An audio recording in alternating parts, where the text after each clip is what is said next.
All right.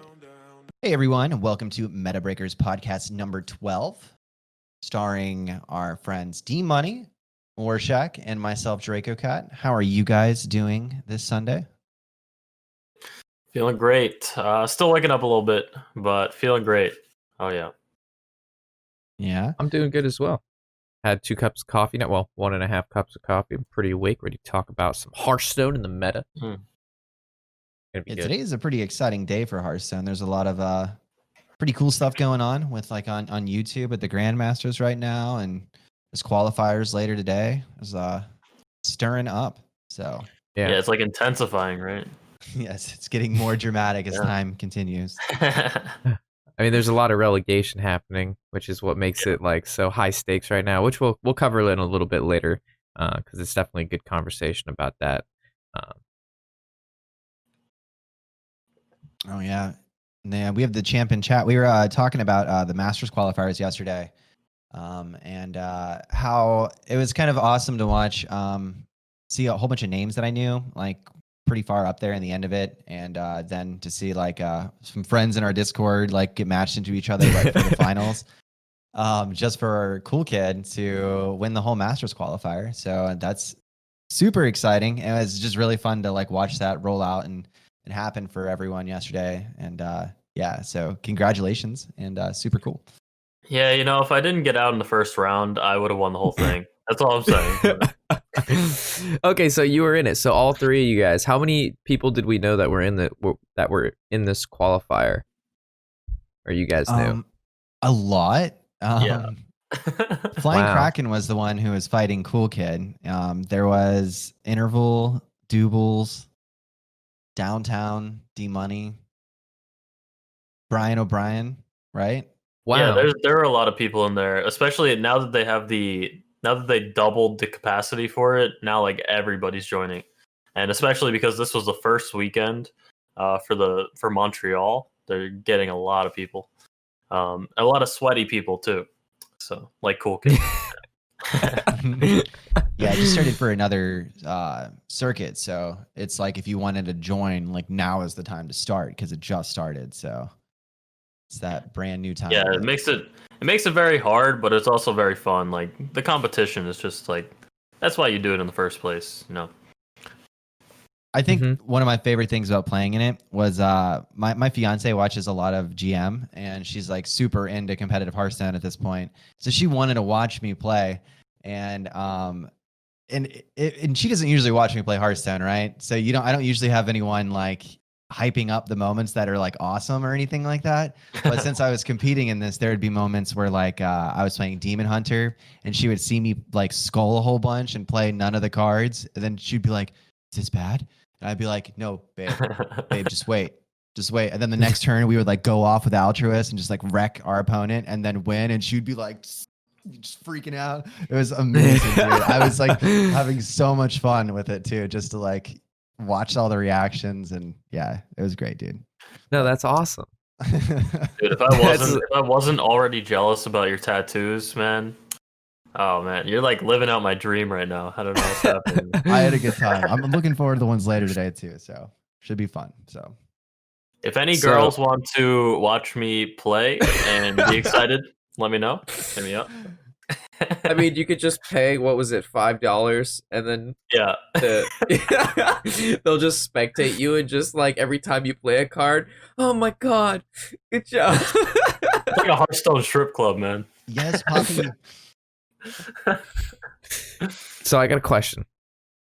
So you said that they increased capacity for the signups for the qualifiers. So how many players were allowed in prior, and how many players are allowed in now? And I'm assuming due to this, they had to extend it out at least a round additionally.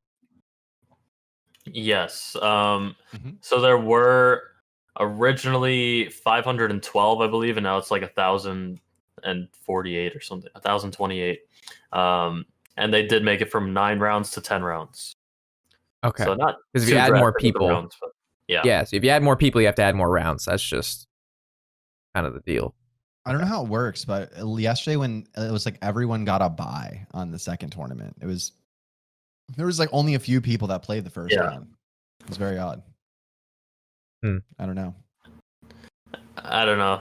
It depends on if it's an odd number of people, of course, but It not seemed sure. really weird when like 9 of us skipped the first round when we instead of playing each other or something, you know, like why are other people playing 10 rounds and we're just playing 9? I need all the wins I could get, Draco, please. Okay, I guess we don't complain about this. No one listened to this conversation. But yeah, it just seemed weird to me how there's a ton of people that just weren't playing each other and just skipped to the next round, but whatever.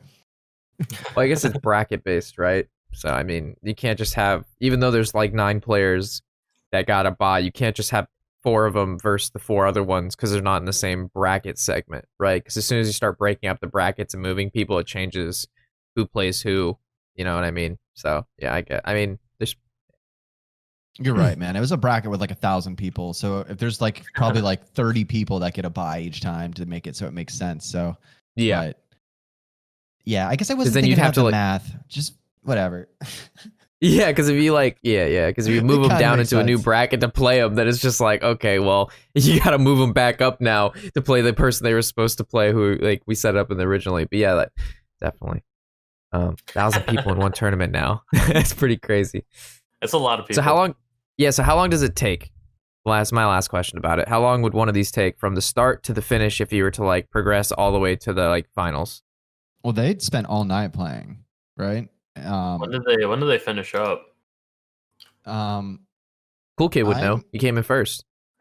I remember at one point, Cool Kid said he had to wait like an hour and a half to 2 hours. But then Flying Kraken was supposed to fight him, but he was on the previous match. But he said that he had to beat a warrior and he had to beat a priest with warrior and druid. So that was like what was taking so long, was 2 priest matches with warrior and druid as the other side of it. So It looks like it took 6.5 hours, about 6.5 hours. yeah, Just looking at A small price to pay. I played for about 4.5 until I stopped playing. So it was like well around the night when I was done. And I only got like 6 rounds in. So I mean, that's fantastic though. 6 rounds? That's great. yeah, it took a long time. It was just fun though. I got a win in the first round with a bye. So There you go. that was That's the bright thank you. side. I'm good too, thanks. Alright. Yeah, but today's another day. If you guys want to join, they're every weekend, Friday, Saturday, Sunday. This week was the first weekend Are they for next weekend? Montreal. It's like every weekend for a month or 2 months, something like that. Yeah, should be next weekend too. I feel like they're not next weekend, but they're the weekend after. I could be wrong. I mean, but- sometimes I skip a week. I'm not sure. yeah. But you probably should sign up ahead of time because they do fill up pretty quickly. Even though there's 1,000 slots, this one's probably full for. There's one in 3 hours from now, which I'll be entering. I think you're in it too, right, Draco? Mm-hmm. Going for it. Oh Yeah, me too. yeah. You should do it, Warshack. You'll have fun. Bring my Yeah. meme decks. I'll bring Shaman. Yeah, dude. I actually played against a shaman yesterday. I top forward with Shaman. All right, in the last session of qualifiers. Top 4 with Highlander Shaman. I was the only person to bring. Dude, oh my Same. God. You'll think this is so funny. I almost forgot to tell this story. So yesterday while I was playing in the qualifier, I accidentally queued up my Demon Hunter after I won with it into a mage, right? And I was like, no. fuck, I Horrified. just queued the wrong deck, you know, the one that I won with, because you have to pick one that you didn't win with. And my opponent didn't say anything to me. And I was just like, if I concede, do I lose? So I just played the game, right? And I just like destroyed him by turn 4. And then it was just like victory. And it said I won, even though I used the wrong deck. And then this guy had to contact the admin to be like, he queued up the wrong deck. It's not over. He shouldn't have won, even though I still just beat him and like, I just wiped him twice. So then I had to play my warrior against his mage, and then I beat him again. And then I moved on to the next round. But I just thought it was funny that I messed up. None of us said anything, and I still just like beat the guy, and then he complained. I would have just asked him, right? Like, what goes down in that situation? Like You're supposed to get a loss, actually. I got a warning, Oh. and they made me replay it, because I actually like won the whole game. So at that point, so They made me play another. So they didn't get counted as a loss, but they didn't count it as a win either. So I got to keep my previous win. I just had to win a second one. Okay. Yeah, I think you lucked out there. Yeah. I definitely did. But it was honestly a little bit amusing. It was like, oh, shit. Did I just play this? Yeah, I can't believe you played out the game. Yeah, that was funny. You let you play it out. Okay, yeah, that's Just extended BM. I'm gonna beat you twice for one win. Ali was like, you have to play him again? I'm like, yeah, but it's probably gonna be a little bit demoralizing since the last time we just beat him in like 4 minutes. So he's probably a little bit shaken at this point from just getting swept with that. So hopefully we'll have him at a bad mental state right now. Oh my gosh. All right, would you like to move on to the meta? Oh, let's go on. Let's go. all right. The meta. What we got here? This is what we got. What's up? For Stanford. This looks pretty identical to last time. I think Druid moved up. I keep saying that every week, and it always didn't move up. But this week, I had sure to have moved up. Yeah, you might just be hopeful, man. I don't know if it moved. Let me compare. I'm gonna go back. Gotta be like the same exact thing. Okay, it did move up actually. It did? Rob was right. If you keep calling it will come true. It swapped with Warrior, but it was below 50%. Now it's above 50%, and Warrior moved down a little tiny bit. So now we have 4 classes that are 50% or above, which is cool. These classes look pretty damn balanced. I don't know. Like everything but Shaman. That. Yeah, everything but Shaman. Yeah, that's true. Like Warlock is competitive, Priest is competitive, Mage, of course. You play a shit ton of Mage, very good deck. Paladin, I don't really see a lot of it, but it's obviously decent. Yeah, I think it it's must better. be good enough at lower ranks, right? Yeah, the Murloc one's sweet people. Mm-hmm. Or climbing a legend and like bronze and stuff. So very cool stuff. I think the fact that Druid is getting better, I think that's pretty noticeable. It's like there's a lot more Druid on the ladder. No, there is. And that deck is so high rolly. I don't love playing it. I mean, I love winning. So when it works out, it's awesome. But when you start the game and you just don't get any of the ramp, it feels so bad. Like, I don't even want to continue the game whenever I okay, great. I got no draw and no ramp. So I have a handful of, removal, and that's all. It just sucks. Do you ever have this experience, guys? I've actually only played the Druid, I don't even think I've played the new version. I only played Spell Druid 3 times ever. I don't know. I just don't have any interest to play it. It doesn't look like fun to me. Maybe it's just because it's so anti-fun to play against. I'm not sure. When it goes off, it feels really good. But I'm sure it does. Yeah. Yeah. I keep watching people do the thing where it's turn 7 and then they're coining and innervating and dropping the Ysera down. I never get to have that experience, where it's you just get the Ysera onto the empty board and then just get to overflow the next turn, just straight into your whole deck. Yeah. That's always the dream. I never get to have that feeling. Maybe I'm doing it wrong. I play a lot of this deck. Well, I had played a lot of it last season. About 100, a little over 100 games with it, and I had started with the Spell Druid, which I liked. But I really like the Dragon hybrid one that runs, of course, the Mount Sellers, the Dragons, and then some of the spell package. And I would get that same. Yes. So I would get to do the whole, 7 mana, Innervate, coin Ysera, and then I would play Overgrowth. But then you see, there's this problem where you don't, in fact, draw any of the portals, and all 7 portals are at the bottom 10 cards of your deck. So I do, in fact, it gives me what I need, but it doesn't give me what I need. And this is a continuous occurrence. Yes. Yeah. Because for me, it's like the turn after they play Sarah, I'm looking at like a full board of Malagos and like Dormus and just crazy stuff. And they always get that one 4/12 Warlock one that makes it so they get a 6/6 if you hit their face. So like you can't touch them either. So that's what happens to me, Rob. Just the high roll potential is so annoying. It's either you get a 12/12 or you get a 2/3. It's like the whole game just becomes dependent on the dragons that they get. And if they're gonna lose, they get 2 Malagos against me. It's over. I can't do anything about it. You can't play around randomness. And Druid's a scam deck. People need to know that. Like, it's a scam deck. It's just as scammy as the others. Because like, you're throwing a whole bunch of random things into your deck and then hoping you just randomly summon them all into the board into randomly powerful, undealable things. Like it's so scammy. It's just as scammy as Mage and definitely comparable to as scammy as Rogue, I would say. And Priest. Priest, yeah. Priest, Priest is pretty scammy too. Yeah. I'm telling you, every class has their own way to scam. That's just what that's 100%. And if you don't have a way to scam, you're terrible. Look at Shaman. They literally have no scam potential. For like they have no every scam class. potential. Because like Hunter doesn't win from scam. Hunter wins from like curve dinosaurs hitting you in the Hearthstone. face. Yes, it wins from Smork.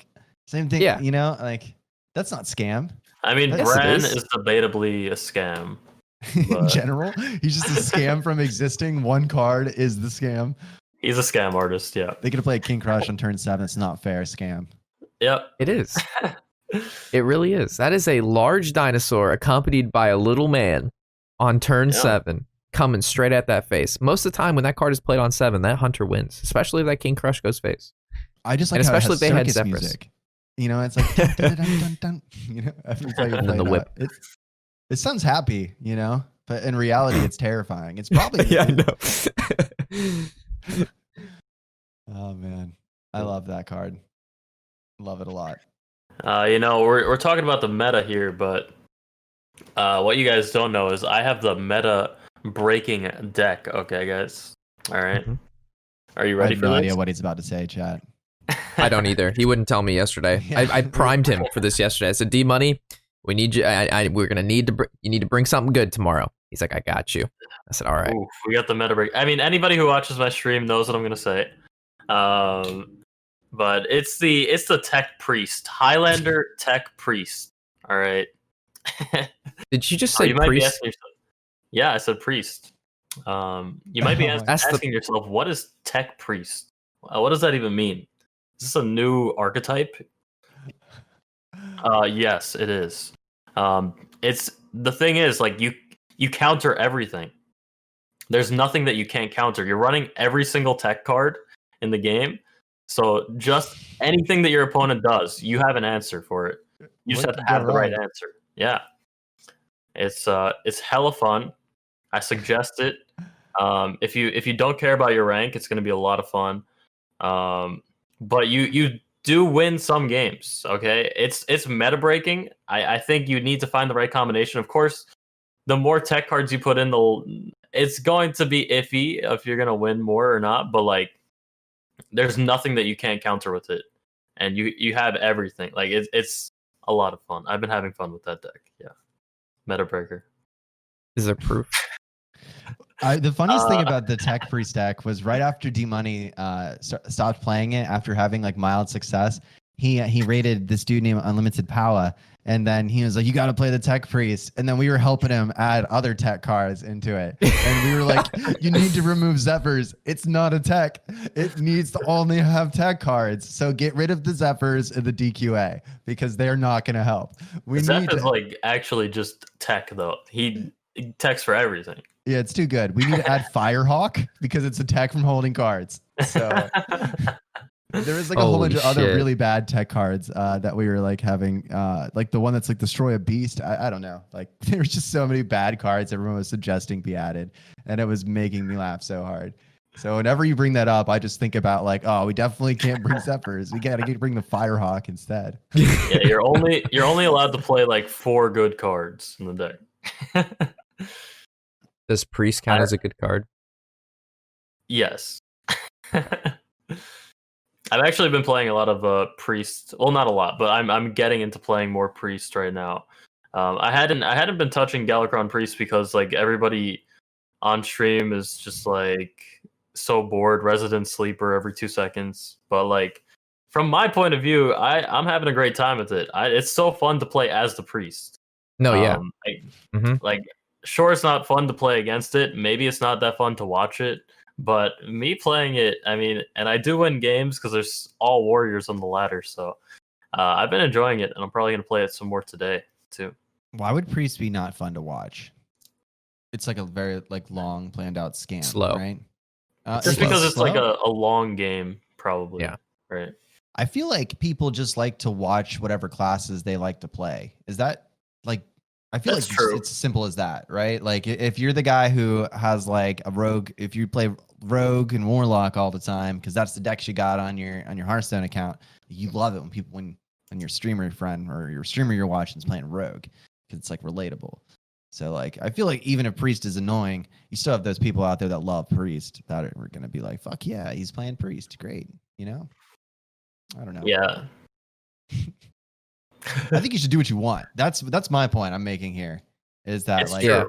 play it if you love it. I mean, Priest. I mean, as a control player, I know you're a control player as well, DMoney. I mean, Priest just feels really good as a control player. Again, I don't play it as much because I know people hate it, but like playing as the Priest is very, very fun for anybody who loves control. Because you're like, ah, man, they played this big card. I got this 2-mana Shadoweaver Death. Where is this gonna go? 2 You mana. got like I get time mine rip. down to 0 mana. What are you talking about? Come on. Okay, all right. Well, apparently you're a much better Priest player than I, because I pay 2 mana for my cards. I am a respectable Hearthstone player. I pay mana. You mage player. But yeah, Priest feels really good. The thing is, like, there's actually no win condition. It doesn't actually win. It just doesn't lose. Like your win condition is your opponent conceding, and that happens like 90% of the time. I feel like Pretty it doesn't. much. There's no win condition in the deck, like besides just outvaluing through Galakrond hero power and spells that kill stuff, but also generate stuff. Yeah, So, there's no win condition. You create it yourself. Yeah, Like during yeah. the game. Yeah. mhm. Yesterday I was playing a Priest mirror. Well, I was playing Uh. Galakrond Priest and I was playing against Highlander Priest. And he played that Dark Prophecy card. I think that's what it is, the 3 mana spell that gives you the Oh, yes. 2-drop. And he got Transmogrifier. And then he transformed one of his cards into Antonidas. And then I Madame Lazul'd as Antonidas. And I put Grave Rune on it. And then he mind controlled it. And then I Morazoned the mind control. And it was a crazy game. It was so fun. It You sounds never know awesome. what's going to happen, man. Yeah, That it's so sounds hard like to play against Priest now because they have a reaction card for everything, right? Yeah. Because you can't really play around Murazon, Solmir, and like I don't know everything else in one turn. You know what I mean? Like sometimes you just are at this point where you're just like, I don't know if he has this, I'm screwed. Dang it, I don't know what I can do at this point. You know, and I think that's the thing that's defeating and makes people dislike Priest is like it gets to a point where you're having these mental conundrums every turn where you're like, I can't play around this. I can't play around this. I guess I can pick these two, play around those two, see if it works, you know, and if anything sticks. And majority of the time, it's just there's just too many cards to play around. You know, speaking about that mental conundrum, that is such a good segue into something else that we have coming up if we want to go into that. But We can go into that if you'd like, if we're finished Yeah. up here with the meta. I think we've done enough podcasts that we can derail the segments from being in the intended order live and it still be okay. So I'm ready to make this happen. Are we going to do the sacrifice? Are we really going to Yeah. jump into this right now? We're gonna All jump right. right into this. We're gonna change All right. the segment order. Speak. never been done I'm before. assuming this So- is the segment we're talking about. I think this is a great time to talk about this, guys. And before we get into this, we want to say, if you want to watch this, you can watch this and us at the same time, because this is happening right now. Right now, Hunter Race is up for relegation, so he might be kicked out of Grandmasters like forever, which is a big deal because he's a world champion. And the concept of him not being in Grandmasters at all, let alone not making worlds, is crazy. But this is a tweet of his. It's where I guess he lost his round yesterday, putting him up to actual elimination. Yeah, him talking about like not being able to clear his head. I know it's definitely a lot of pressure playing on the GM like stage per se, and having all these people watching you, especially when you have the chance to get relegated and all that. But I have felt this same kind of feeling recently. I don't know. It's just something about the way that the meta is, or like the current cards in the meta, the current decks. There's sometimes where you just feel like you have no idea what to do. I don't know. That's how I feel too. And like, there's so many different ways to go about it, and it's like you don't have confidence in your play. And I feel that recently. I'm not sure if you guys feel the same way. But I totally understand what he's saying there. It's hard to describe though. Yeah, man. Well, I don't. I feel like that all the time. Sorry, Rob. Go ahead. No, you're good. I don't really play competitive, so the biggest things for me is just like, am I piloting this deck that no one plays correctly? But like with high stakes, for those of you who don't know, like Grandmasters is like the highest form of Hearthstone you can play. Like this is like the goal of every Hearthstone player, right? So there's like a ton of pressure to like make sure you're making the right plays each and every game. Especially being a former world champ, of course, you have everybody watching you. He's a young kid, and to have already achieved that is already big, right? So now, like, he's got just a lot of pressure overall, and just I feel I definitely can. I maybe not feel as if I'm in his shoes, but I can definitely respect his thoughts on this. No, I mean, like sometimes, like even on ladder, like you don't know. Like sometimes you make a play. I don't know. This is just how I've been feeling recently too. Like I'll make a play and I'm like, was that even correct? I don't even know. Like sometimes like this meta, the way that the decks are being played right now, it's just like sometimes you really don't know when to push, when it's really a good time, because there's so much randomness. Like especially like against like a rogue or a priest, like you never really know like when the correct time to do something is, and then it starts like saying, it starts making you feel like, do I even know what I'm doing? Like, am I confident in any of my plays anymore? Like, it just gets you overthinking, or at least that's with me. I definitely agree with that concept as well. Like the one thing that I think I've realized over the last few months, like in regards to like, like overthinking like your plays and everything, is that in general, you don't have enough time to play the decks that you want to master to play against other people competitively, because like at the last couple months, I only played like one class, and you guys are aware of that. And I've talked about this on stream. And through doing that, I had thousands of games with one deck that I've learned that, okay, I've trial and errored this, trial and errored that, and trial and errored this. But the second I switch to something else and I don't have that anymore, like it's impossible to feel confident in all the decisions, because you don't have enough data, like even in your brain, to like reinforce whatever you commit to. So a lot of times I've never seen a situation before going for this line. I don't know if this is the line to go for because I've never went for this specific line at all or anything like it. And sometimes it's hard to not second guess yourself. I definitely agree with that. So, but I guess, yeah, you need to play everything way more than you can actually possibly do. And that's what I feel like is the actual problem, is that you never have enough time to master everything, right? Yeah. So you're saying you have to play a bunch, right? That kind of leads into another Twitter status, unless Rob has something to say about anything more to say about that. I mean, I guess a recommendation to that, like to just like find yourselves in more situations that you're not familiar with, is just try the other classes. Just for anybody who's like finds themselves also in that situation, is like, if you play a shit ton of mage, shit ton of warlock, and like, maybe try a couple other classes and put yourself in like, a different deck and see how well you pilot that deck. Because for me, I change around classes all the time, so like I feel pretty confident. Maybe not 100%, but I feel pretty good playing just about any class, and it's just because I play so many different things all the time, like over the years of playing. But yeah, like seeing a situation, you'll see a situation you've never seen before, exactly what you were saying, Draco, and you're like, how do I play this out? I have 3 choices. One of them's gonna do really well. The other 2 are not gonna do as well. And then you kind of have to to get better at Hearthstone or any strategy game, you have to remember that pivotal turn. Yeah, you have to take the risk, but you also have to think about like that turn.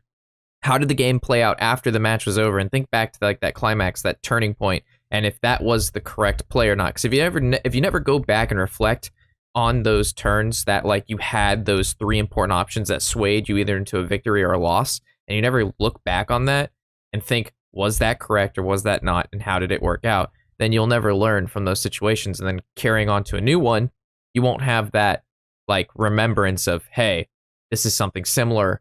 I could probably figure out, like, you know what I mean? You're better edged in that situation now because you have that past experience. So just for those of you looking to get better, like that's some advice. I actually have some side advice to complement Rob's advice, which I completely agree with. It's you just have to play the other decks, even if you don't like them, because it'll teach you how they play and it'll help you learn against them. You know, help you make the cards that make their gameplay awkward as well.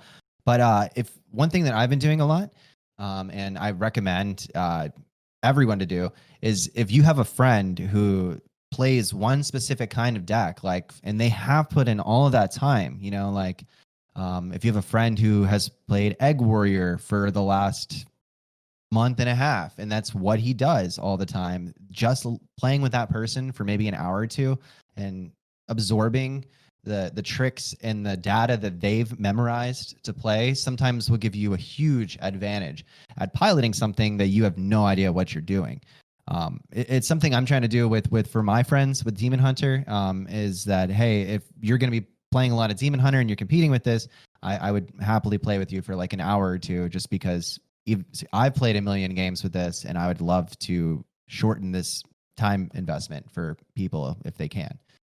But yeah, playing with other people that are specialized in what you're not good at is amazing. And you can shorten the time it takes to learn things if you play with someone that you respect and trust their decision making and learn from them. Great. Yeah, that's something I think I have to do more. Especially like entering all these qualifiers. Like I talked about it the other week, how I was like top 20 with win rates or whatever in Sweden qualifiers, but I never practiced at all. Like I never practiced with anybody. I'll just play games on ladder. So I think to take me to that next level, I do have to practice like kind of consistently and practice the matchups that I'm kind of unsure about, because you don't necessarily play against everything on ladder. You know, I play against like 50% Demon Hunter and like 30% Warrior or something like that, something stupid. So I don't get time to play against these other classes that people are going to bring or people may bring. And you just want to make sure you know what you're keeping, like what you're going to be mulliganing for, when to go aggressive in a certain matchup, stuff like that. Yeah, I totally agree with that, with practicing against the classes and just actually playing as the other classes. That's a great thing to do. Co-pilot with your friends. It makes you so much better. You know, you don't have to do it with streamers. It doesn't have to be some big event or anything like that. Just like link up with your friends over Discord, join on the same account, spectate each other, talk to each other, and play Hearthstone. And usually just those sessions for a little bit of time, like just understanding the way the other person thinks, it'll make you a lot better. The more you can do that, the better, honestly. 100%. Yeah. The next segment. It's just a nice all install. Yeah, so if you wanna, so we have right here Casey, who is part of Complexity, I believe. He's also a grandmaster. He's a grandmaster, right? Let me pull up his tweet. He's a grandmaster. I just had okay, here it is. I just had the install button, but we'll pull up the tweet. Okay, cool. Here it is. Yeah, so he's essentially, this is the first time he's ever uninstalled, and he's saying that he's not going to compete in the Sweden Masters tournament either. and he says like he just needs a break from the game. He's not happy with it. The meta's not enjoyable. He also says like it's not. He said in a later like in a reply to that that it's not the game per se. It's just he's been playing so much of it now that he's just like so like exhausted from it. He just needs like a mental break, I guess.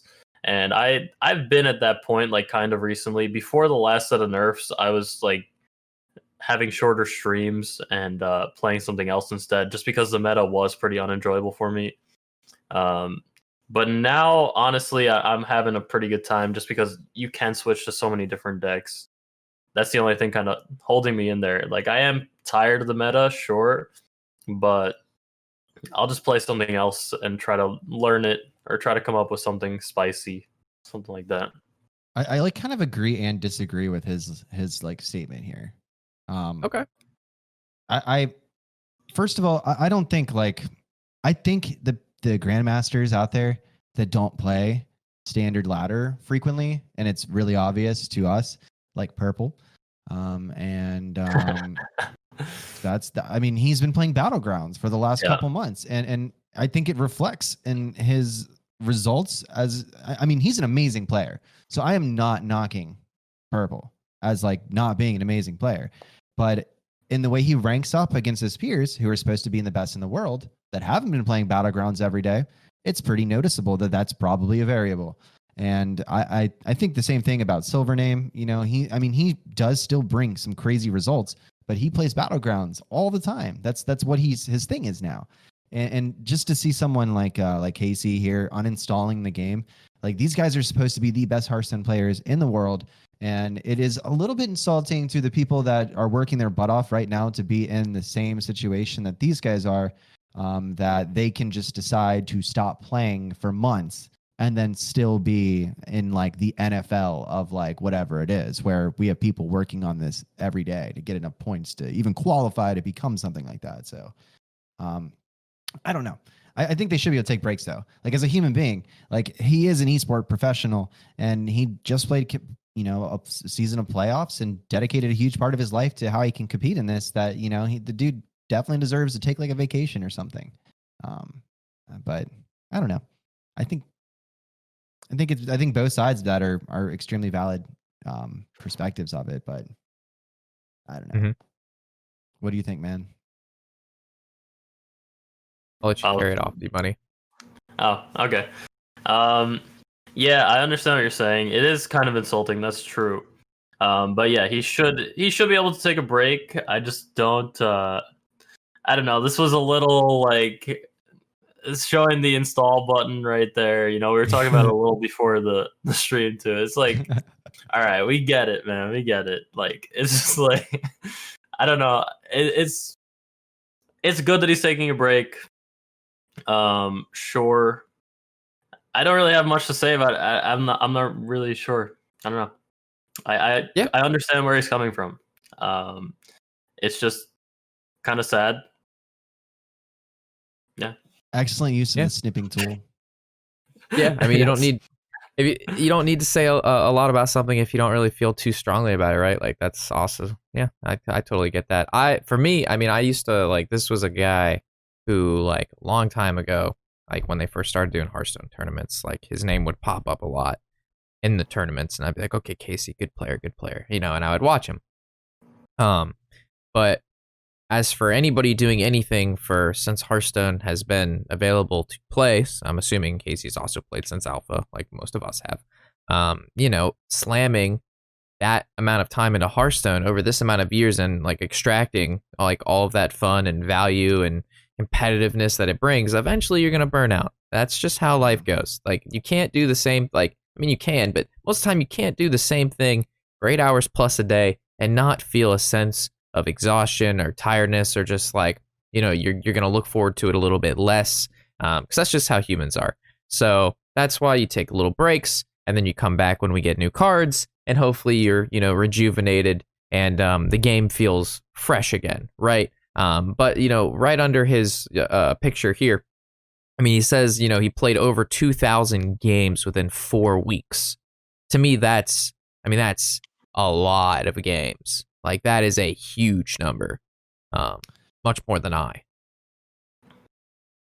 So yeah, I think it kind of goes back to like what Draco was saying about these other grandmasters that don't play as much standard, and they play like battlegrounds, or they stream just a lot of battlegrounds, or make like YouTube content too. Like they have so many other things that they're focused on. They're not just solely focused on ladder or just like practicing for these tournaments. So I can see how it's weighing more on him than these other grandmasters. Mm-hmm. Yeah. And it also what brings in the revenue. Sorry to cut you off, Draco, but like the GM, I don't know how much it pays out each week, but like if you're a streamer, right? Like for example, Silvername, and you can stream BGs, and I don't know how many views he pulls now, but whenever I would see him up there, he pulled anywhere between 5,000 to 20,000, depending on the day, depending on what he's doing.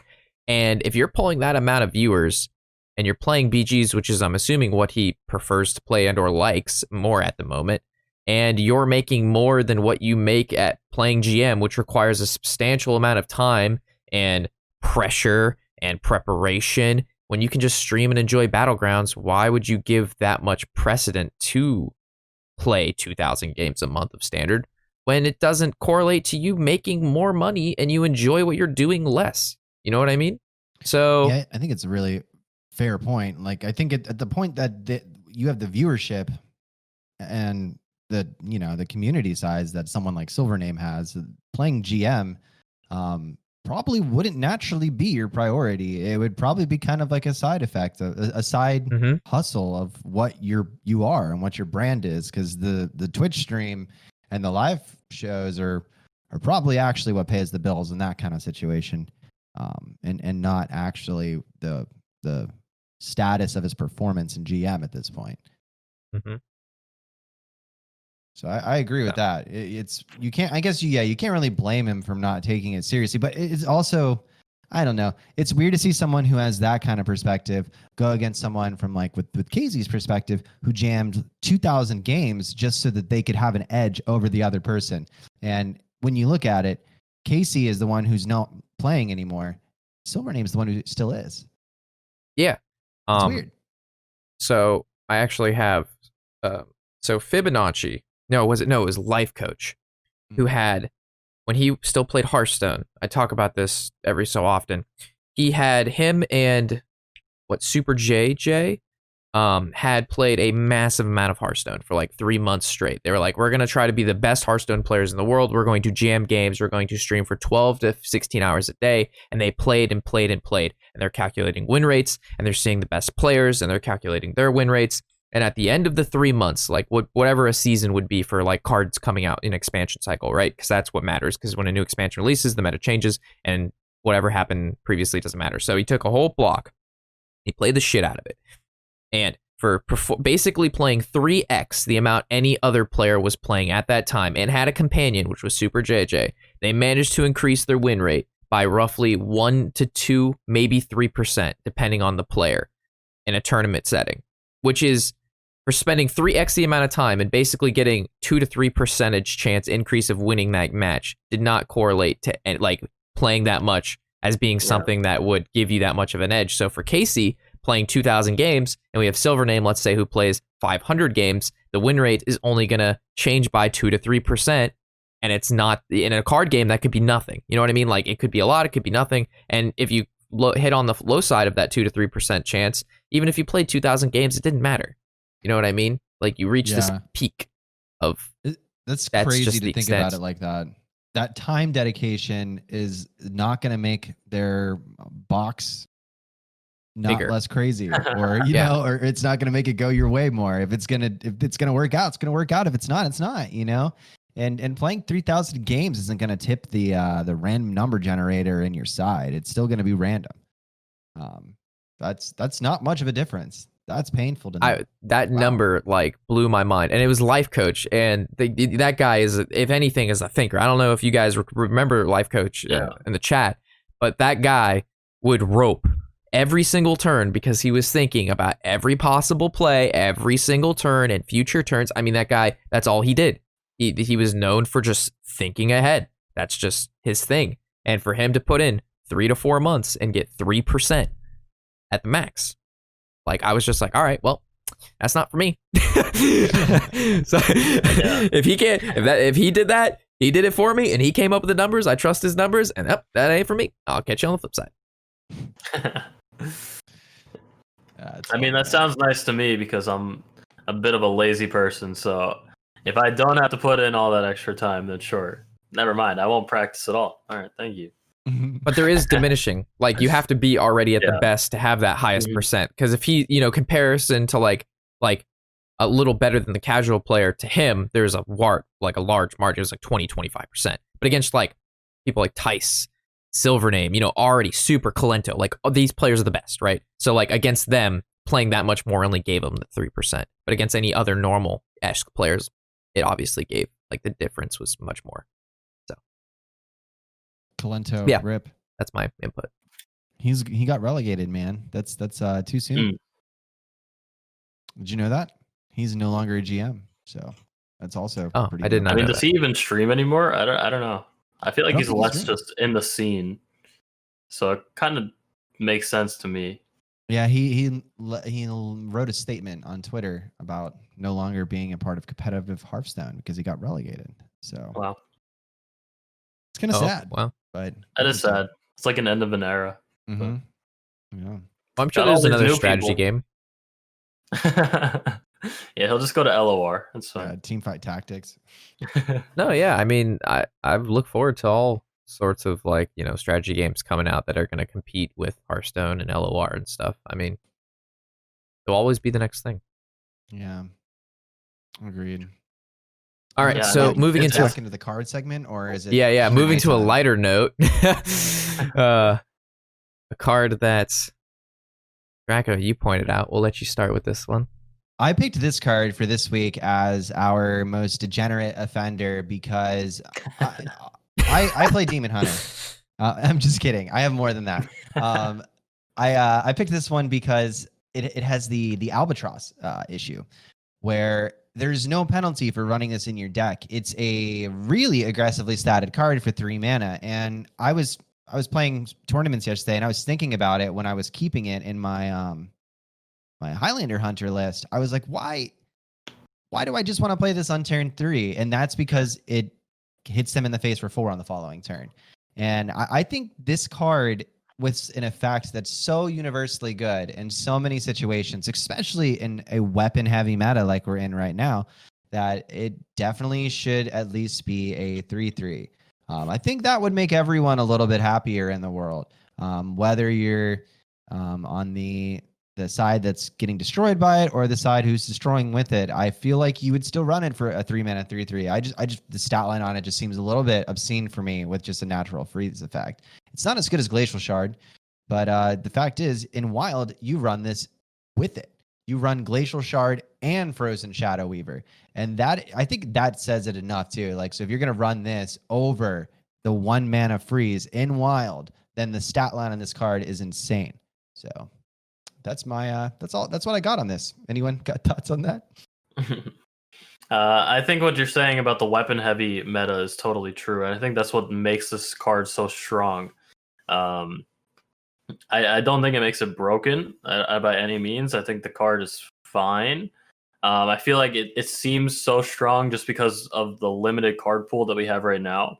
But you saying that we play it in that people play it in Wild, that does kind of raise a bit of a red flag there.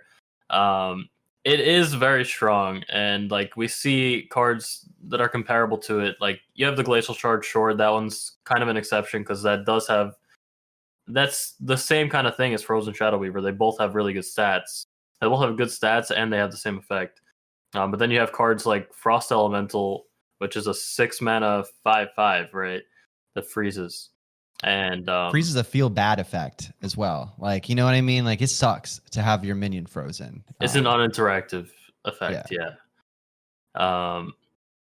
Yeah, like this card compared to something like Frost Elemental is just insanely good.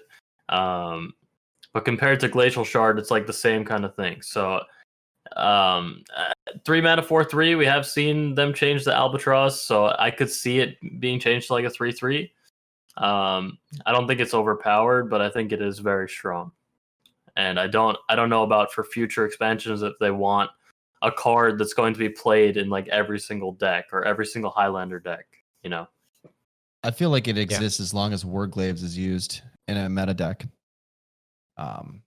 I feel like there's no reason you wouldn't run a freeze in the next meta if Demon Hunter was still hitting you in the face, and that's not going to stop happening anytime. So still going to be swinging. But I think more cards, if the only way it gets replaced is if there's more freeze effects, and that still sucks. Yeah. I mean, it's a 3-mana 4/3. Stat line is just huge, right? And then it has a good effect. So there's no downside to this card, and there's basically almost no ability to print anything like this card without it being completely crazy, right? Like, where is the room here to like make another card similar to it or to like buff it, right? So a 3-mana 3/3 with this effect seems very fair. Albatross, the problem with that card was you could play it in any deck and there's no downside, right? You're literally statted perfectly. Like, you can't stat it any higher. 3-mana 4/4, like, are you kidding me? No, it's not a Millhouse Mana Storm, no, that guy's 2 mana. But anyway, yeah, it's just stat-wise, it's huge. So, yeah, I think it should receive the Albatross effect. Glacial Shard, is that what it's called? Glacial Elemental. Glacial. That card did contribute to breaking the game when it was in the game, like several times. Yeah, if you think about the way the original Shutterwalk interaction was, the only reason that actually locked up your game and you weren't able to play once they dropped a Shutterwalk was because of all of the replicated battle cries of all the freezing on the board.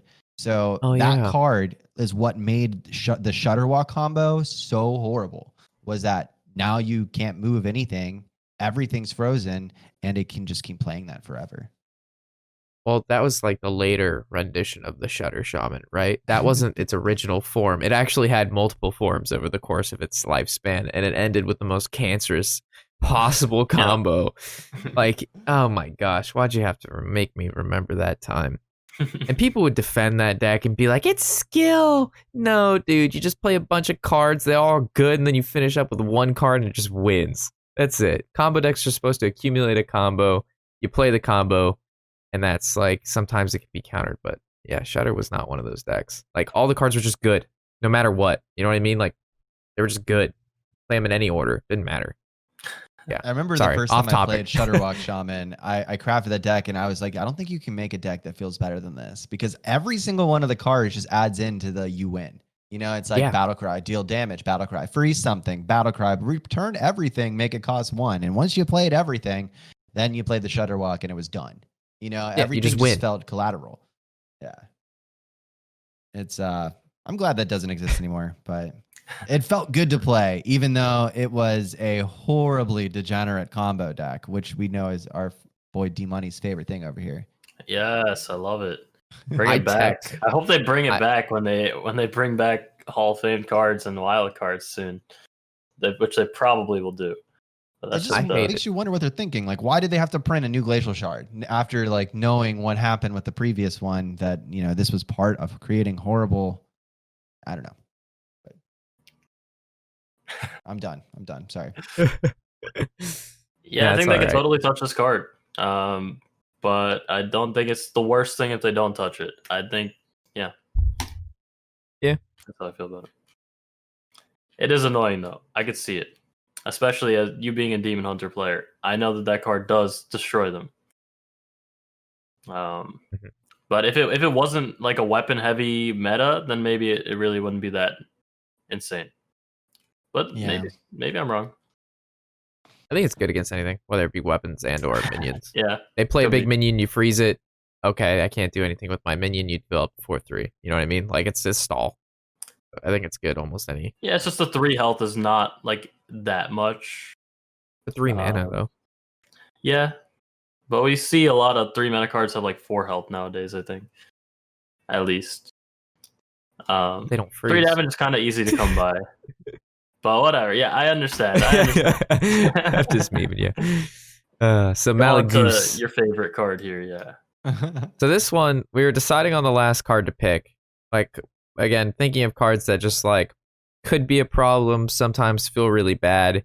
and I opted to throw in the Malagos just because for such an insane ability, like I'm not saying this card, it's a fun card to play, and there's a lot of things that you can do with this card that created a lot of different combos over the course of Hearthstone's history that are, again, very, very fun, and he makes for amazing, like, compilations and highlight. But whenever you introduce, has been my thing for a long time, 0 mana cards, or the ability to make something 0 mana randomly some games, whether it be the Togwaggle's ability of the wand, or Galakrond, or for example the new Quest Warlock that's popping up and you tap into a 0 mana Malagos, or you get a Malagos off a Ysera portal. Those are things that like cannot be controlled. That's not variants that either player can play around or anticipate. It just kind of happens, and when it does, the ability to basically just kill your opponent because that happened is not the best feeling. Not that it happens a ton, but it does happen more often than not, because it's something that can just high roll out of control. So that's just my feeling on it. Yeah, if you're gonna make a quest that's gonna reduce something to 0, like you have to think about the combos that people can do with stuff like this, especially with, like you said, like the wand too and Galakrond, reducing cards to 0. Like this card just becomes actually just overpowered. If it's drawn in that kind of situation, there's nothing that your opponent can do most of the time. Even if they only have like 2 burn spells, it's probably enough. This card is honestly should just be Hall of Famed. I think you were talking about like it kind of limits their design for like future sets and all that too. So, yeah, like for any spells. And like we know they're gonna make more 0 cost shit, so they should probably Hall of Fame this soon. It would be nice. I mean, does that kill Quest Warlock? Probably. It's not like I hate on the deck. I play it sometimes, but like even if I'm the one playing Quest Warlock and I tap into a 0 mana Malagos, it just feels stupid. Like I can literally just win the game right there. Like I was nowhere near. I was not close to winning this game at all, and now I just win, just because I got a 1 in 10. Yeah, it just feels stupid. Well said. It does. I think the concept of getting rid of Malagos or Hall of Faming Malagos opens up a really big design question, which is that do we think OTK decks should exist? And I am a firm believer that they should. I believe that in a world where we can stall games out forever, there being a possibility to create Hearthstone decks to end the game from assembling an Exodia in your hand, I feel like that should exist in the meta or the format. And if it could at all times to a specific degree, that would probably be optimal for the performance of everyone, for creating a balanced meta. Having a healthy OTK deck is good. That rewards piloting well. But if you were to remove Malagos, then that, kind of ruins a lot of OTK decks that haven't even been conceptualized yet in the future and of now. So I would hope that if they do decide to, Hall of Fame Malagos, which I think will inevitably happen at some point, I hope they print more ridiculous nonsense that allows things that shouldn't happen to be possible, like just like this thing is. I think you'll get your wish there. I know, but so yeah, I mean, how else can you print an OTK combo enabler? That's the question. When I think of like a very healthy OTK deck and a not healthy one, I think of Shirvala Paladin. Shirvala Paladin, in my mind, is like one of the best designed OTK decks there was ever. Very hard to pilot. Your opponent knows what the game plan is. They can stop the game plan through a variety of different cards. It's how much set damage they can do. There's counterplay on both sides that can be done there, and that to me is a very healthy OTK deck. And then counter argument to the not healthy would be the 4 Horsemen Paladin deck that existed, and this new like Warlock tap into a 0 mana Malagos, because the 4 Horsemen is random. Sometimes you get all 4 Horsemen immediately, and then sometimes I played against a guy who literally just kept rolling the same Horseman and he lost like 8 turns in a row. He just hero powered into the same Horseman. It's like Even if he assembled the whole combo, it didn't matter because the game said no. But the Shirvala, it did what it did. You know what I mean? Like, there was no RNG to the deck other than when are you going to draw the cards inevitably they're in your deck. There was no randomly generated pieces to a Shirvala OTK Paladin deck. It was just that was it. So and that card was created not with that intention at all, though, right? Like they didn't want people to use did they want that to be the use of Shirvala? Was Shirvala created to be Holy Wrath? Was that actually part of the design concept? Because they said it was 30, but then they made it 25 because of that. Which makes you think that the deck came out immediately. Yeah, I mean the OTK deck came out literally like a day or two after the expansion dropped. That wasn't like, it didn't take a while for people to be like, 25 mana card that goes to 0, Holy Wrath, last card in deck. Yeet. So are we going to give the Team 5 the benefit of the doubt by saying that the existence of the OTK Paladin and its creation was due to their design? That's pretty crazy. And that it might be the best design OTK deck. I still hate it. Anything like just a card like Timeout should just not exist.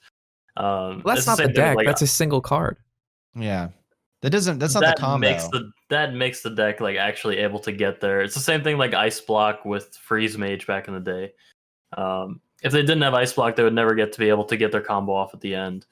They just need something to stall out. I don't know, combo decks. Yeah, you know how I feel about them. Have you guys seen the new? I'm sorry, someone in chat just reminded me about this crazy combo that's super different in Wild that I never would have imagined being possible, but it's really consistent. It's the new Mechathune Warlock combo. Have you guys seen this executed? No. Please elaborate. All right, yeah, it's really, really, really easy to do. So you draw through your deck, step one, right? All your cards draw, right? And then once you draw through your deck, instead of doing the old thing where you had to like, Plague of Wrath your dude and everything, right? Remember how you had to like, make sure they had a minion on the board so you could kill your Mechathune with their board and they could play around that? You remember that? You could play around the Mechathune. Sure. But now it doesn't matter because all you do is throw Dollmaster Dorian on the ground, right? And then you do your plot twist into your empty deck, right? And then in your hand, you just have a Kael'thas and a Cataclysm and a Mechathune somewhere. So since you just play one spell ahead of time, Dollmaster Dorian, plot twist. And then it shuffles everything out and then summons a 1/1 Kael'thas, making your next spell cost 0. So no matter what's going on the board, you just cast the Cataclysm for 0, everything dies, you win. So yeah, it's one spell, Dollmaster Dorian, plot twist, and Cataclysm for free. Everything dies. And you just have to make sure that there's no cards left in your deck when you plot twist. Yep. So yeah, and you just have to have a spell cheap enough to run. And usually they run a whole bunch of like unstable Fell Bolts and things like that, and like not Soulfires, just really cheap like 1-cost spells. Like there's those in the deck, so and like Immortal Coil or something to like make it so that after you cast the plot twist, the Cataclysm's free. It's insane. Insanely consistent and super easy to pull off. Like all you have to do is keep 5 cards, draw through your deck, and then you're good. Nice. Yeah, no counterplay. That doesn't sound like fun to me. That's like you're not playing the actual game. You're just playing your own game by yourself. You're playing solitaire. It's funny. Pretty much, I mean, yeah, draw through your deck is before your opponent manages to kill you, and if they don't, then you just lose because there's nothing you can do. I mean, it's cool that everybody comes up with these combos, sure. Like, the concepts of these combos are cool. It's just not, to me, it doesn't seem like you're actually playing Hearthstone. No, I agree with you, but it is also tier 1 in Wild. So it's good, but it doesn't feel like you're playing Hearthstone. I think we can all agree on that. No, yeah, I really hated the Mechathune. I didn't mind the Mechathune Druid because I feel like that deck was actually hard, but like Mechathune Priest and Mechathune Warlock just rubbed me the wrong way. Oh, I forgot to mention, it has that card that deletes your deck too before you do it. Hemet. Yeah. So it deletes all the cards that cost more than 4 or cost more than 3. So like if you draw that card, was it a turn 5 or 6 play? So you play this card on 5 or 6, your deck goes down to like 4 cards. It's just like. You don't have to draw your whole deck. I forgot about that. You don't have to do that. So you don't even have to draw the cards. You just delete the cards. Then, yeah, it's. Aren't you guys glad you don't play Wild if you don't play Wild? You make me more glad every week, yes. I play it for like 2 weeks every 4 months, and that is enough wild for a whole It 4 is more wild. months for me. Standard is wild enough for me, honestly. We're at with these, about an especially hour. with these Malagos. Yeah, sorry, I just want to do one more thing about the Malagos. No. Just kidding. Yeah, No. it's just like you were talking about with Quest Warlock. We're talking a lot about like with Quest Warlock, but with the portals, it's just so obnoxious that like yes, you're saying like it's a healthy card for combo decks or something like that, but if the card has potential to just totally just end the game from random portals from Druid like that, I think it just has to be Hall of Fame just for that reason alone. Honestly, like sometimes you just pray that you're gonna get a Malagos and just win the game, steal the game. I do it every time. Because there's no Every other time. way. Yeah, there's no other way you can win it sometimes. Yeah. And it's pretty stupid. Like Azor Explorer, okay, that's pretty stupid. You got 2 spell damage. I feel kind of sad about it, but I can deal with it. Squall Hunter. 5 spell damage, that's way too much. Squall Hunter, yeah, that's fine too. 2 spell damage is like way more powerful than like people actually originally thought it would be when it first It is a came lot. out. Yeah. When they first started printing that on cards, people thought this is not going to see play. But then that really aggressive tempo mage showed up with like the cosmic anomaly because, you know, popping a Cinderstorm for 7 onto someone for 3 mana was insane, especially in like a meta where Odd Paladin was going super wide and stuff. You have a great memory. Yeah, thanks. I don't remember. I don't remember like any of this shit. I don't know. Like once a new meta arises, I just like completely forget about everything that just happened in the past, and I'm just like focused on all the standard cards right now. I don't remember like half the things that were going on back when those cards were out. Well, I feel like it helps understand the implications of the future. You know, understanding the things that have been printed in the past. It does, right? yeah. Mm-hmm. Cosmic Anomaly was, I believe, the first spell damage +2 of 4 mana 4/3 elemental and mage that was printed in Boomsday, I believe. Is a 4 mana 2/2 no bold that was played in Freeze Mage that gave +2 spell damage. Oh yeah, I forgot about that. Nice. That was a one of tech in some high legend Freeze Mage decks. Yeah. I mean, not that I would. Yeah, that was. I like how they printed a spell damage +3 minion, but then they were so afraid to print it that they had to give it a downside as well. You know what I mean? Spells cost 2 more, or is it 3 more? It's some ridiculous number. 1 more. It's 1 more? Really? I thought it was worse than that. Okay. Well, if you think about like, I guess like the concept of what you want to be doing with spell damage, which is like popping off a whole bunch of cheap stuff, like it has kind of anti-synergy with itself, right? Which is weird. Well, we could just. They printed a mana reduction card. The mana flow. Yeah, that sounds like a fantastic idea. Thank you. So we're gonna play that card soon with mana flow, and the shit's gonna cost 0 anyway, or 1. It's still gonna be reduced. Perfect. Thank you. We're fueling the memes right now, guys. Where they're coming from. You're gonna run TriCaster with the Incanter flow. Is that what you're gonna run? Mm-hmm. Sounds good. That's actually the whole. That's why Warshack does this podcast, just to get ideas. I extract. Oh shit.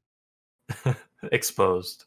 Oh yeah, it's actually a pretty good idea. I'd watch someone play that. So very cool. TriCaster, at one point they were someone was analyzing if it was better or worse than Cosmic Anomaly, and the data was completely inconclusive, meaning it was like exactly the same power level. So doing a 4 mana 3/3 that has spell damage +3, but it makes the spells cost 1 more was honestly just as efficient or is not as efficient as the Cosmic Anomaly 4/3 +2 with no downside. So it's interesting. That's interesting. Yeah. Yeah. Running either one didn't give you an edge over the other concept. It was neutral in comparison. Well, that's good design then. Yeah. What if you played 2,000 games with it, or played for 3 months straight? With I don't think we can imagine that concept at this point. Then do you get a 2% advantage then, or? Dude, that blew my mind. I was just like, geez, man, imagine doing all that to get an edge of like 2 to 3%. I was just like, oh. Yeah, I play this game like 8 hours a day, and I don't know if I have that advantage, but sure. Well, he played for, like I said, like 12 to 16 Yeah, 4 months in a row. And he had Yeah, like that's pretty crazy. Super JJ, who is also another high level competitor, Mhm. like playing with him, like co-opting with this. I liked watching JJ him lived with play. I like the fact that he like I know he ropes like every turn, but just like the fact that he's thinking out everything is actually pretty cool. Especially in a game where we think like, oh, there's really not too much skill in this game or children's card game, but like there's a lot of advanced thinking that can be done that you probably don't realize. It's not a children's card game. I'm gonna just say it. No children play Hearthstone. Okay. I think someone's got to say it. Except for our friend Liquid Ox. I'm just kidding. Oh shit! We're never gonna get him back on the show ever. I again. know. I know. He's never coming back. I mean, if you see what half the opponents that I play against message me after the games, you would. I don't know. Sometimes it does. They make it feel like it's a children's card game.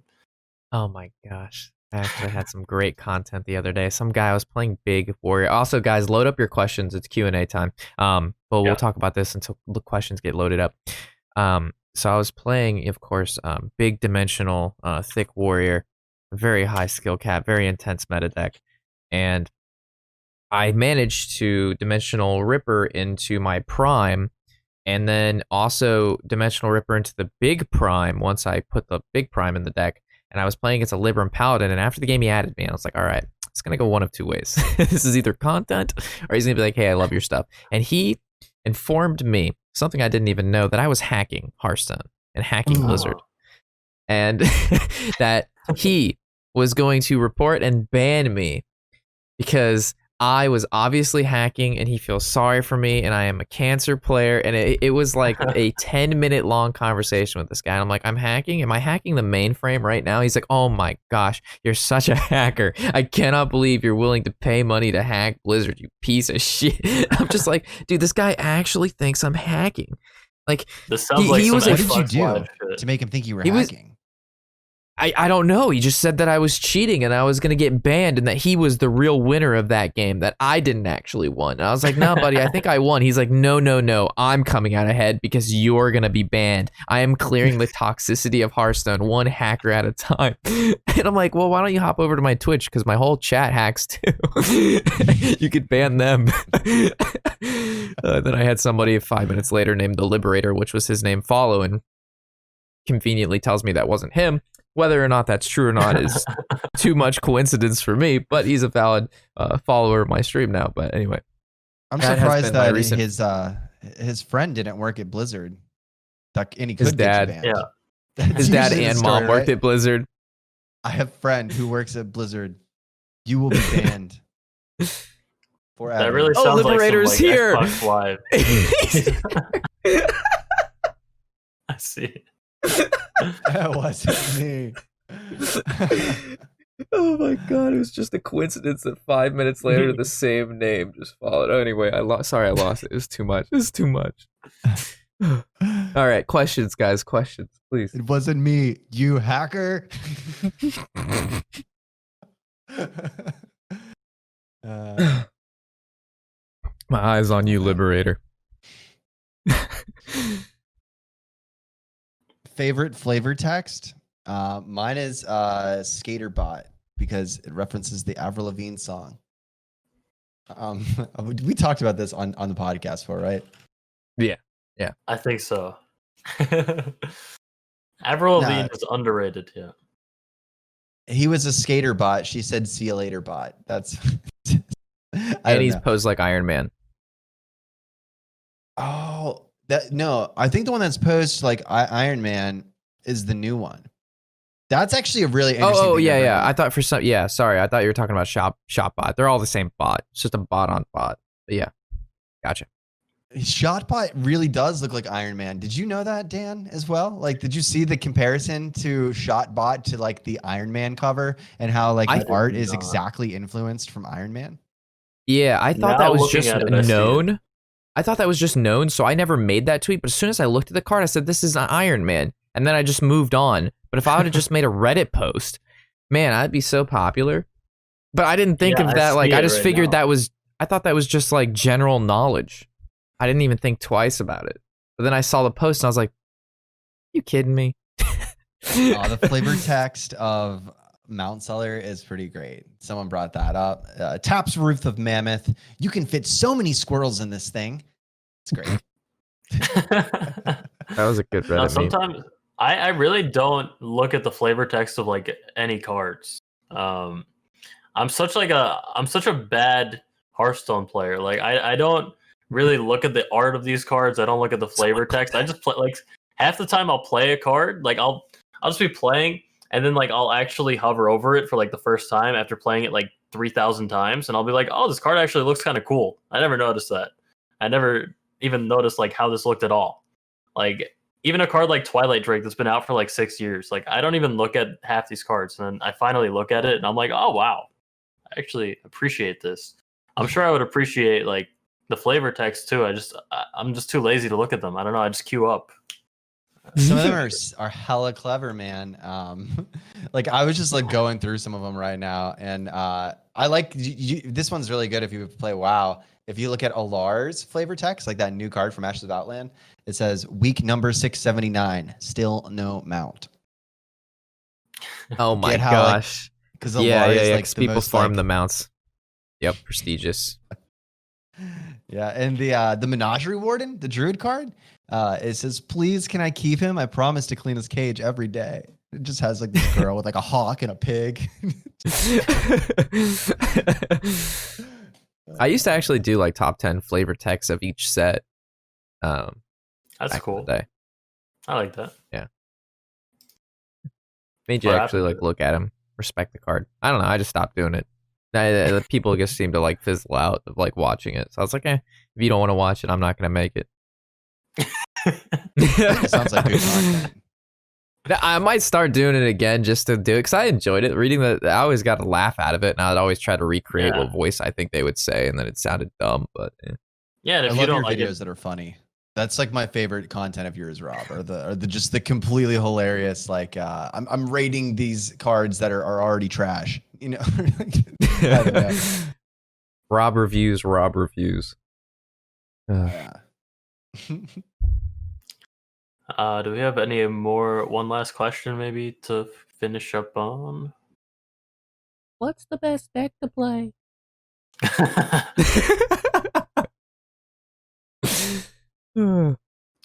think we're good. We're at like an hour and 15. Yeah, we should probably wrap up. I'm out of here. I have some flavor text to look at. Yeah, you need to get working on that, man. Get those numbers up. D-Money top 10 favorite flavor text coming out next week. If Rob's not gonna make the videos, then I'll make them. I'll steal it. All right, simmer down. Kidding. All right. All right. Well, another great week. Thanks, guys, for good laughs and good conversation. Always a pleasure. Thanks for having me as well. Have a great day, everyone. Enjoy your Sunday. Stay in a good attitude. Stay safe. And as always, D-Money also, was it Song Request Sunday? I always like that. I think so, yeah. Is it that time of the week? Yeah. Yeah. Yeah, I'll be playing some really fun pre-smears today, hopefully, and you're not gonna want to miss it. And even if you're not there for like the first like 45 minutes, I'm sure you'll still get like another 45 minutes out of it. Make it halfway through the first game. Good luck to everyone in the qualifiers later as well. There's one coming up at 4 p.m. in America. So good luck in everyone doing that. But have a great day. Peace. Yeah. Good cast, guys. See you guys later. Peace. Later, Gators.